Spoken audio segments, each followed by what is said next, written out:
আয়ুষ্মান আজকে জিজ্ঞাসা করতেছে যে মা তুমি না থাকলে আমি কিভাবে থাকবো।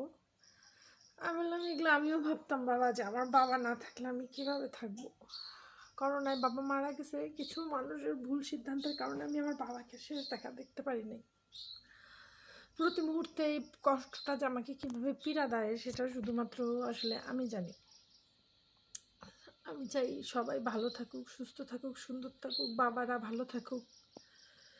আমিও বাবাকে অনেক চিঠি লিখি। বাবা লাস্ট মারা যাওয়ার আগে ফেসবুক খুলছিল। আমি বাবাকে ওখানে কত কথা লিখি, যে কথাগুলো আমি কাউকে বলতে পারি না, সেগুলো আমি আমার বাবাকে ওখানে লিখি। কারণ বাবার ওখানে তো আর চিঠি দেওয়া যায় না, ফোন দেওয়া যায় না, রোড নাম্বার নাই, বাড়ি নাম্বার নাই, কোথায় জানি চলে গেছে। জাস্ট কিছু মানুষের ভুল সিদ্ধান্তের কারণে আমি আমার বাবাকে শেষ দেখাটা দেখতে পারি নাই। আমি কোনোদিনও সেই মানুষগুলোকে ক্ষমা করব না যারা আমার বাবাকে আমাকে শেষ দেখা দেখতে দেয় নাকি। কিছুই হইতো না আর একটু সময় থাকলে, অন্তত আমার এই আক্ষেপটুকু থাকতো না। ভালো থাকুক সকল বাবা।